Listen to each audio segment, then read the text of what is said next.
This is Bob Clarkson. Is that so? Well, the force be with you. Huh. We've most of us seen all of that stuff on movies. That particular statement that comes around in all of those movies about Star Wars is something that implies good and evil are forces outside of us. But is that so? Well, let's consider uh, good and evil. Who defines what is good and who defines what is evil? Well, I define evil. I have a whole gallery of things that I would classify as evil, and I would actually want to take action against, punitive action against someone who commits evil according to my list. Now, I'd be willing to bet that if we compared your list with my list, there'd be a lot of things the same on the list. But there would be several things that I think are evil that you don't, and other things that you think are evil and I don't. So we need to consider, what is the essence of evil? What does it mean when we say something is evil? Well, and of course the other side of that is, what is good? Well, if something I think is evil you think is not evil, then you probably think it's good, because it's generally either or. It's an okay or a good thing, or it's a not okay and a bad thing. So what is the essence of evil? And we might also ask the question, why is there so much evil? Why do so many people do things that I think are really wrong, and they keep doing them? And I think they should know better. Well, if we stop to consider, something that I think is evil may change back to the good class when it's to my advantage. That's part of the reason for the difference between what you call evil and what I call evil. Let's just take something as simple as driving a car. Uh, it's bad, it's evil to break the law.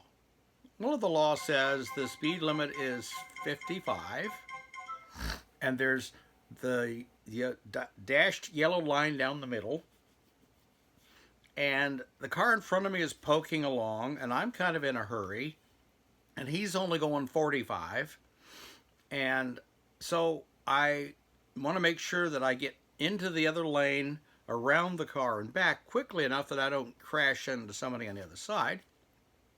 And so I tromp on a gas pedal, and I get up to 85 miles an hour, whoosh, get around them and put the brake on and get back down to the speed. Well, some would say you broke the law. Well, in some states and in some training courses, they make it clear, when you're passing on a two-lane road, get around as quickly as you can and get back in your lane, because it's about safety. Okay, so going 85 because it's safer to get around quicker, because, uh-oh, here comes a car over the hill, my dash yellow line is turned into a block I'm not supposed to be on that side of, and so on. And it's important that we modify or include safety in our definitions of evil or good. For example, I was talking with somebody recently about, a lie is a sin. I said a lie is not a sin. Well, this guy went nuts. I mean, he screamed at me for about an hour about his theological notion about lies. All lies are sin. And no. And by the time he finished screaming, he actually made a couple of statements. Or the statement he finally said was, not every lie is a sin. It depends. And so I said, well, thank you for agreeing with me finally.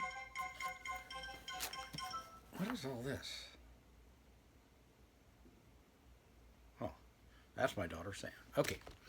So he spent all that time trying to build a case for evil being very definitive and inflexible to come back around to the recognition that, wait a minute, if if I'm hiding someone in my home because they have offended someone else and that someone else has threatened their lives and that someone else is knocking on my door and asking if so and so is there, I'm going to say without reservation, absolutely not.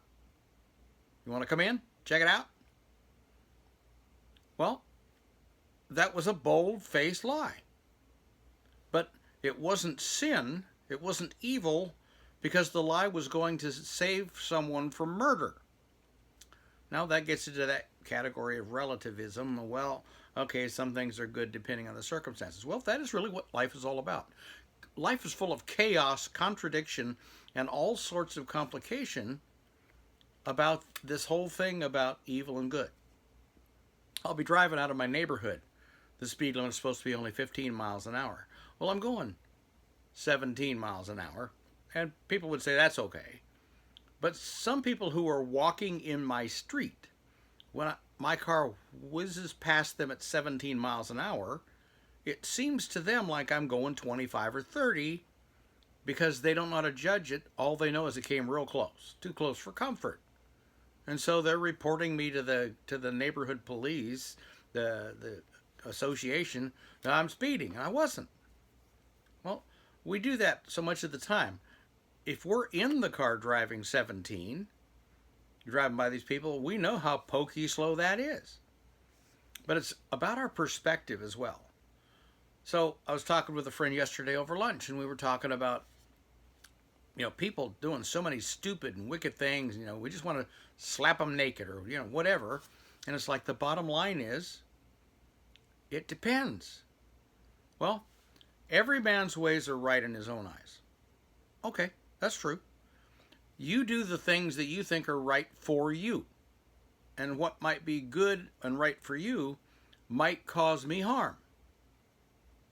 Depends. So, we all order our lives according to the things we think are right. And sometimes I might think stealing a loaf of bread is okay, or breaking into someone's house and stealing their TVs is okay, because the insurance is going to cover and let them get new TVs, so they're not out anything, and I got some TVs I could pawn off and get some money. And I need the money badly. Well, my need doesn't change good and evil, but my need may change what I think is good or evil, and I convince myself it's good because it's going to save my life, or it's going to give me the money I need to get through this problem, and nobody gets hurt. Well, so the difference between, then there comes up the question, what's the difference between evil and sin? Well, we just talked a little bit about evil being kind of subjective and defined by each person or personality, even God's one of them, based on circumstances and conditions and a whole lot of factors. So some days I may be in a hurry and speed a little bit because I'm in a hurry. Somebody just, bad dog, bad Bob, you shouldn't do that. But on the days when they're running behind and they're in a hurry, they do the same thing. Well, evil is very subjective, but interesting, did you notice that the evil I just described is not a force outside of me? I define the evil. I take things off of the evil list and put them on the good list when it's convenient for me and I think best for me, and you do the same thing. So evil is not an outside force, it's an inside determination. So all of us get to define evil. Well, whether we're allowed to or not, we do it anyway. So there are some common evils that we can go with, and that helps us build societies and civilizations and communities and so forth. When we agree how we're going to live, it's like the association in a homeowner's situation. Okay, we all agree not to paint these colors on our houses or to get approval before we make changes or all those kinds of things. So we can agree on evil and good, and come to a common ground on the things that matter to us. Now, what is sin? Well, God defines sin. Sometimes in my past, I would think sin and evil are the same thing. And as you just heard me describe, since evil is wishy-washy even within me, depending on what I need or what I want, that it's subjective, but sin is not subjective. Sin is absolutely striking, and sin is the cause of separation from God or separation from others in relationship. Now, sin might be evil, and evil might be sin sometimes. I say something nasty about your mother, and that's going to make you mad, and it should. So I hurt your feelings. I was purposely malicious. That is sin. It also happens to be evil because it's causing pain and discomfort to another person. So God looks at the sin factor, and he factors in that sin is really about the motive or intention of the person committing whatever that sin is versus the subjective value of good or bad, good or evil. But in God's definition, we could go all the way back to two trees. What two trees you talking about, Bob? Well, I have a pine tree and a maple tree. So let's talk about the pine tree and the maple tree. No, it doesn't matter about species of tree. Let's go back to the Garden of Eden. God created man in that garden and put him there, and then he created the woman so that they had companionship and they could be fruitful and multiply and replenish the earth. And before the woman came around, the man and God had a conversation, and God told the man, you can enjoy everything that's in this garden. You can pick the fruit, you can eat it, you can do whatever you want. Except there's one tree in the middle of this garden that looks very appealing, but if you actually eat that one, eat that fruit, you'll die. So you can do anything you want with any other tree, any other plant, any other thing in this garden, but you can't partake of the fruit of that. Well, Eve comes along later. She gets the story secondhand from Adam, and then she's accosted by the serpent. Well, think about it. Is the serpent going to accost the man that heard the word directly from the king of the universe, or is he going to accost the one who got it secondhand from the man? Well, it only makes sense. Go to the second hand. Now, there was also another tree in the garden called the tree of good. But we'll get to that in a minute. So the tree of evil, or the tree of knowledge of good and evil is in there. I'm sorry, there was a tree of life was the second tree. So anyway, we've got this woman standing there, and this serpent is really wise and crafty. Did God say, you cannot eat of this fruit or even touch it lest you die? And she said yes. Well, probably Adam, in his concern to be compliant when he passed on the information to his wife, probably said, let's not even touch it. So the serpent twisted those words to make it sound like Adam said those words to her as though they came from God. God didn't say they couldn't touch the tree. They said they couldn't eat the fruit. But anyway, Satan was crafty enough to deceive the woman into thinking it's okay, and actually appealing when he reminded her that God said, you will be like gods, knowing good and evil. Well, she wanted to be like God. Don't you? Been to the Christian bookstore lately? Been to the library lately? Looking up books on self-help, how to be better. Yeah, We're all trying to be better. We're all trying to be like God. We all buy books and resources all the time to get there. So Eve was just doing what we all do. Huh. Here, I don't even have to read the book. Just go take a bite of that fruit, and I got everything I want. I'm just like God. I know everything. That sounded very appealing. It would have sounded appealing to you and I. It wouldn't have sounded appealing to Adam because he heard directly from the man who put the tree there and put him in the same garden with the tree. You don't touch it. Now, that gets back to these two trees. The tree of the knowledge of good and evil, we sometimes think of it as the tree of the knowledge of evil. Well, it was. They didn't know they were naked until after they ate that fruit. And nakedness in public is kind of not a good thing to do. But the bottom line is, we forget the fact that that tree is also the tree of the knowledge of good. So, you and I have eaten from that tree as descendants of Adam. His DNA was changed that day. And the DNA of knowing good and evil passed on to all of the kids.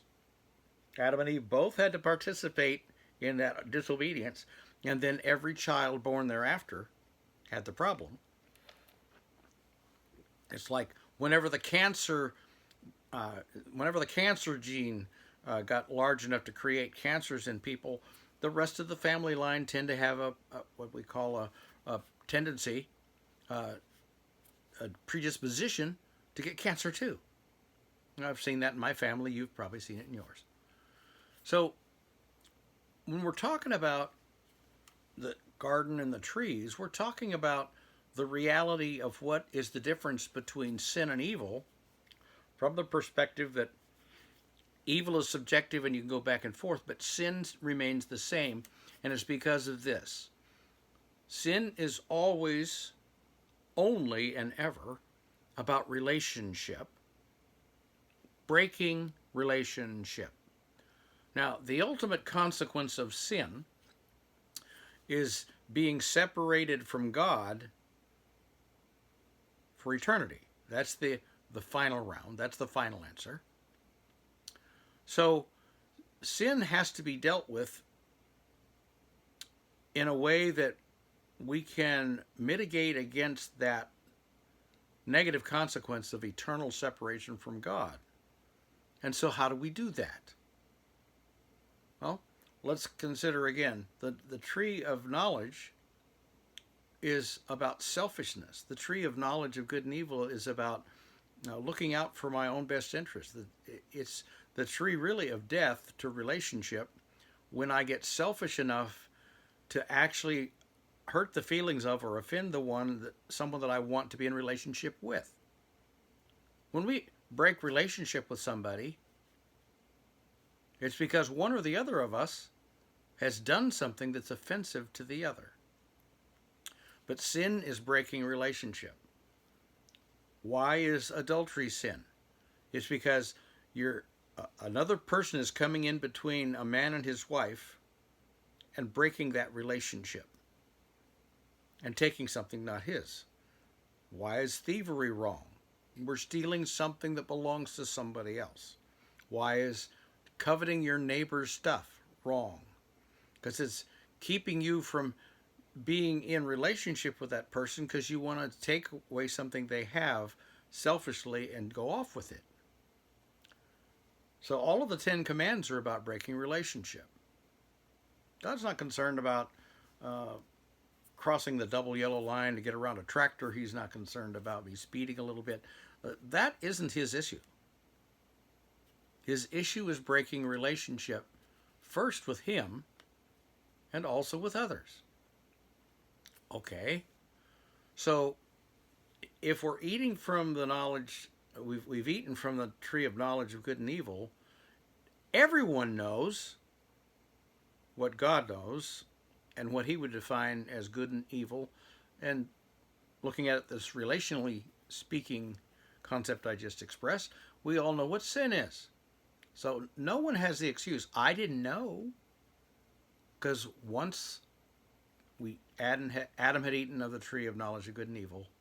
We're stuck with the knowledge of good and evil, and we can't deny it and be correct. So, but there was the tree of life in there, so God had to take Adam and Eve and get them out of the garden and guard the gate so they couldn't go back in, lest they eat of the tree of life, which would have given them eternal life, with their wickedness and propensity now to have knowledge of good and evil and actually do the evil. So the ultimate end of all this is that God took care of the evil problem, which is really more important to him, the sin problem, because all sin requires punishment. And the ultimate punishment, the final round punishment, is separation from God. Well, God didn't make all of us so that knowing that we would all sin, so that at the end he'd have nobody but himself and his Son and the Holy Spirit in heaven with him anyway.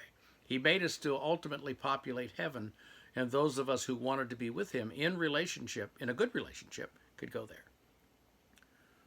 So he created the Christ, sent him to earth to communicate to us in human terms that we could understand, and let his perfect Son, who never committed sin, take the punishment for me or the punishment for you, but in order to get the benefit of the resolution of the required punishment, and it not be my punishment, it had to be God took it on himself in his Son.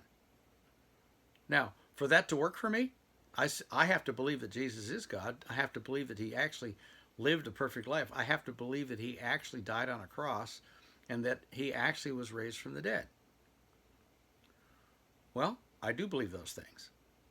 And I've committed myself to that relationship with him. It's not that I don't sin anymore, I don't have problems, but the consequence of the sin, and even the ones I have not yet done, are taken care of in my faith and trust in Jesus as the access to correcting the wrong that I did that broke relationship in the first place and lets the relationship be reestablished.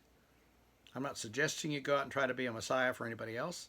I'm only suggesting that you stop obsessing about what you think is evil, be more concerned about breaking relationship, and be more concerned about having faith in God that he actually gave you access to himself in a permanent, eternal relationship by paying the penalty of your sin in himself and his Son, Jesus Christ. This is Bob Clarkson. That's so.